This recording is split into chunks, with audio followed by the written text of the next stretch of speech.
మరోవైపు డ్రైవర్ల సమ్మెపై ఓనర్లు సమాఖ్య భిన్నంగా స్పందిస్తుంది.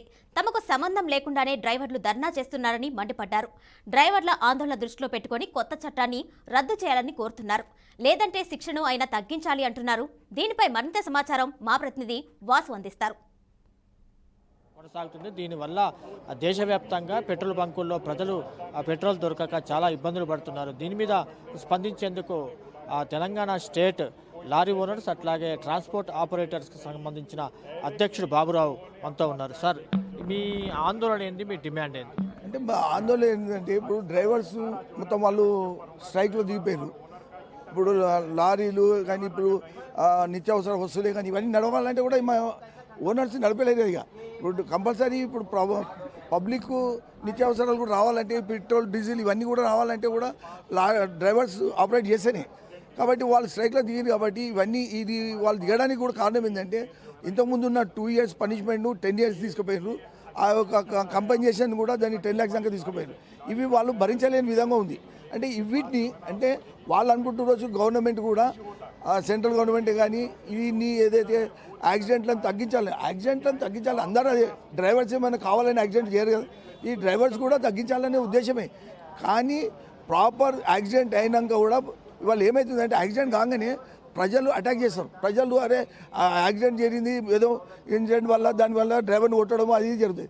కాబట్టి వీటిని తగ్గించి ఈ డ్రైవర్కు అవకాశం జరగాలి.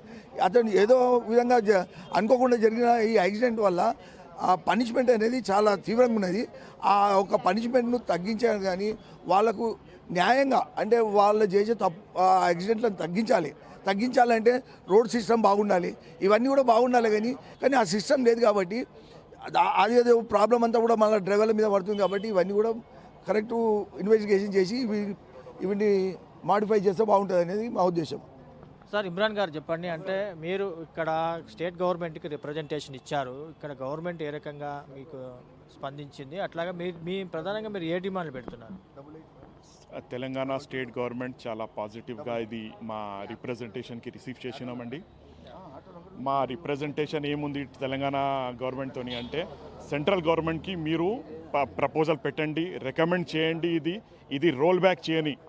ఇది సబ్సెక్షన్ 2 ఆఫ్ సెక్షన్ 106 భారతీయ న్యాయ సంహిత 2023కి మీరు రోల్ బ్యాక్ చేయండి సెంట్రల్ గవర్నమెంట్కి.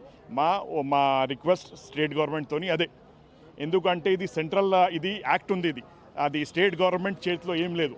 సెంట్రల్ గవర్నమెంట్కి రికమెండేషన్ తెలంగాణ స్టేట్ గవర్నమెంట్కి మేము రిక్వెస్ట్ చేసినాం. సెంట్రల్ గవర్నమెంట్కి మీరు రికమెండ్ చేయండి, ఇది రోల్ బ్యాక్ తీసుకోమని. అంటే ప్రజల మీద డైరెక్ట్గా ప్రెజర్ వస్తుంది, పెట్రోల్ దొరకట్లేదు, ప్రజలు ఆందోళనకరంగా ఉన్నారు. దీన్ని మీరు ఏ రకంగా సానుకూలంగా స్పందించి కేంద్రం నుంచి మీరు హామీని కోరుకుంటారు? సార్, మేము all India motor transport Congress new ఢిల్లీకి లైఫ్ అఫిలియేటింగ్ మెంబర్. మా ఆల్ ఇండియా ఏం చెప్తున్నారంటే ఇది డైరెక్ట్ ఓనర్కి ఇంకా డ్రైవర్కి ఇది సంబంధం ఉంది. డ్రైవర్ పని చేయకుంటే ఓనర్ చేతిలో ఏముంటాడు. అందు గురించి మా రిక్వెస్ట్ ఏముందంటే సెంట్రల్ గవర్నమెంట్కి మీరు మా స్టేక్ హోల్డర్స్కి మీరు ఇది చట్టం implement when act was this thing going on, you have not taken association into consideration. Stake హోల్డర్స్కి మీరు అది కన్సిడరేషన్ తీసుకోలేము. మీరు స్టేక్ హోల్డర్స్కి ఎప్పుడు పిలిచి అది క్లారిఫికేషన్ అది ఏం తీసుకోలేము మీరు. అందు గురించి ఈరోజు మనం ఇట్లా పరిస్థితి అయింది. కేంద్రం తీసుకొచ్చిన కొత్త రవాణా చట్టాన్ని దాన్ని ప్రజలకు ఇబ్బంది లేకుండా మాకు డ్రైవర్లకు ఇబ్బంది లేకుండా సవరించాలని చెప్పి ఆ ట్రక్ డ్రైవర్స్ ఆపరేటర్స్ అట్లాగే యాజమాన్యాలు కోరుతున్నాయి. ప్రజల నుంచి కూడా తమకు సహకారం అందిస్తే ఈ చట్టాలకు సంబంధించి మా మీద పడుతున్న ఈ ఒత్తిడి ఏదైతుందో దాన్ని తొలగించుకునే విధంగా ఉంటుందని చెప్పి వాళ్ళు ఆశాభావం వ్యక్తం చేస్తున్నారు. కెమెరామ్యాన్ కృష్ణతో వాసు, బీఆర్కే న్యూస్, హైదరాబాద్.